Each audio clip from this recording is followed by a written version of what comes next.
In part 2, you saw me install this TTS Performance intake plenum, along with my front mount intercooler. I wasn't able to finish the charge pipes because that dude in blue reviewed my car. But with that out of the way, it's time to get some work done. The next thing I want to get done is the charge pipes. I have to go from the turbo here down into the intercooler, and then the hot side from the TTS plenum down to the intercooler. I actually have a lot of miscellaneous parts left over from previous builds. I think I'm going to be able to utilize a lot of this. I think I'm going to start with the hot side. It's going to be a little easier. It's going to come with a 45 off the TTS plenum, come down here, put me right inside the frame rail, running parallel with it. So the problem I'm having here is by the time that I put this 90 on, it puts me under the frame rail. So from the top here, I'd have to come 90 towards me and then 90 up to jog around. So I think I'm gonna modify this end tank to get the outlet of the intercooler inside that frame rail. I was gonna modify the existing end tank, but then I decided it'd probably just be easier to start over. So what I'm doing here is cutting the end tank off in a horizontal bandsaw so I can get a nice square cut. Now I'm measuring the core so I can start cutting out my end tank panels.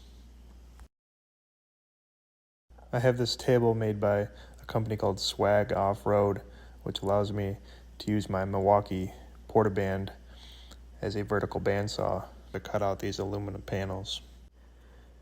Now I'm drilling a hole in one of the panels for my charge pipe connection. This piece here is going to be attached to the hole that you just saw me drill. It's just an old hose joiner that I had laying around. Here are all the pieces to the new end tank prepped and ready to go. I tacked this together off camera because it took me a while to get everything lined up perfectly. I think it came out pretty good. Now let's get it welded up. This is 1/8 inch 6061 aluminum, and I'm welding with my Miller Diversion 165 TIG machine.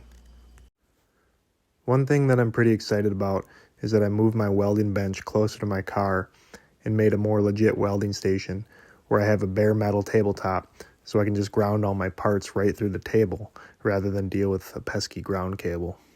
I thought this might be cool to show on video. If you look here, I'm actually putting my sleeve over the cuff of my glove. And what that's going to do is allow me to drag my wrist across the corner of the bench and give me a super steady torch hand all the way across the weld.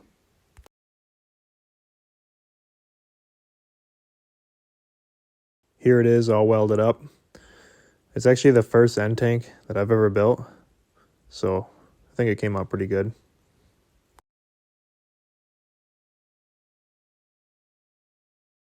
My next step is to weld the end tank to the intercooler core. I was curious to see how this would go since my TIG machine can only do 165 amps, and I knew that the core was going to soak up a lot of that heat. I thought about preheating it first, but I just decided to send it. I took it slow on the first couple welds, and once everything got hot, it welded pretty good. I like to remain humble, but I can't lie. I stacked some fucking dimes on this unit. So the end tank has been modified. I was going to modify the original China end tank, but I decided it might just be easier to make my own, and I already had the material laying around. So that's done. As you can see, the outlet now is right inside that frame rail. And then I have just a 45 stuck on the plenum, running over the headers there. And then it'll be pretty simple here. Just put this 90 on like that. And now all I need to do is take a 90, weld from here, right there. Right here, I'm just marking a cut line on the tube.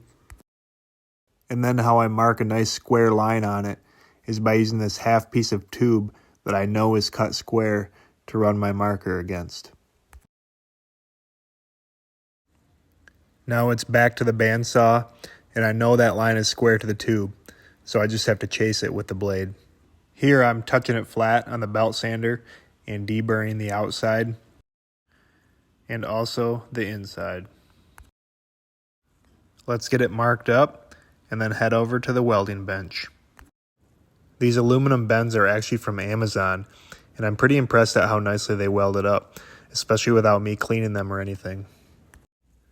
And as you can see here, I'm using my handy dandy drill press vise that I modified by adding taller jaws to help hold whatever part I'm working on. Now let's get it installed and see how it fits. The hot side is now complete. For the cold side, I just have this 60-degree silicone bend coming off the turbo, and then that's going to shoot down through here above the sway bar, and then I have a 90 going on to the intercooler. What I'm doing here is using a tool called a line of cords to measure the angle of the tube between these silicone couplers. It's basically just an angle finder with really long legs, and what I like to do is buy 90-degree bends and then cut them back to whatever specific angle I need. I then use a protractor to find the exact angle of the line of cords. In this case, it's actually right at about 45 degrees. So yes, I should have just bought a 45. But like I said, starting with a 90-degree bend will let me do any angle less than 90 degrees. So now it's time to mark out the bend. It's important to mark the cut line on the center line radius so the tube diameter remains the same after cutting it. So I mark my angle on this paper, lay the bend over it, and then project the line on the paper to the bend. Here it is after I cut it. You can see it came out pretty good. Now I need to add some length back on the bend, and this piece worked out nicely because I needed a bead roll on it anyway. Here it is installed, and as you can see, that cut angle lined me up perfectly. So now all I need to do is add some length to it and give it a bead roll, and it's done. This is actually an Amazon bead roller, and I've been pretty impressed with how well it's been working. I'm not sure how long it's going to last, but for 48 bucks, you can't beat this quality of bead roll. Hot side complete. Came out pretty good. Now that my charge pipes are done, I'm going to be moving on to something that I've been pretty excited about, and that is the catch can. This is Improved Racing's new Catch Can Sport. I was super impressed with the quality and machining on their remote oil filter parts, so I decided to buy their new catch can. And let me tell you, this thing does not disappoint. This catch can has tons of features, but the main selling point for me is just how efficient it is at air-oil separation. You can tell that tons of R&D went into this because it has good internal filtration, but most importantly, it has a tangential entry port, which causes the air to spin inside. That centrifugal force causes the heavier oil particles to move outwards and drain to the bottom, while the air exits out the top. To mount the catch can, I'm going to be using this little bracket that I fabbed up. As you can see here, it goes on my turbo mount and has some gussets that are notched to that tube size.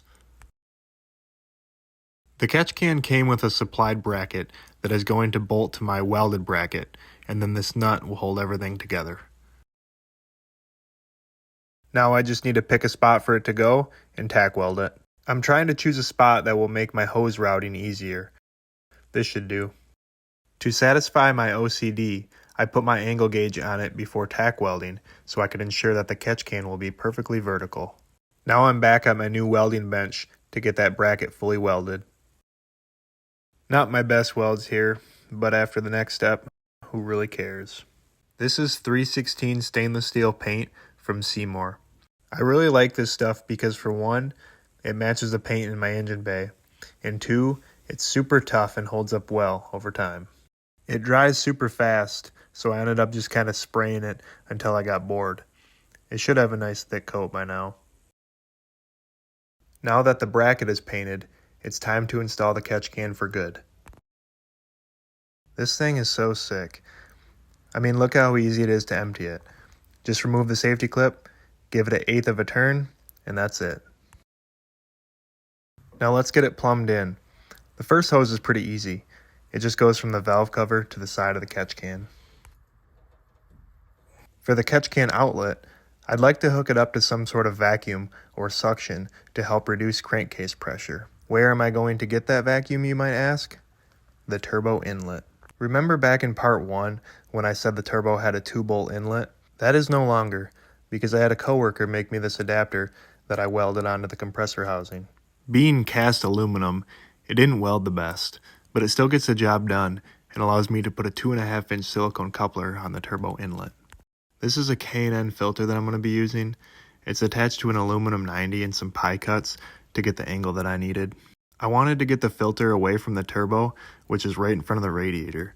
This should allow the turbo to breathe some nice, cool air.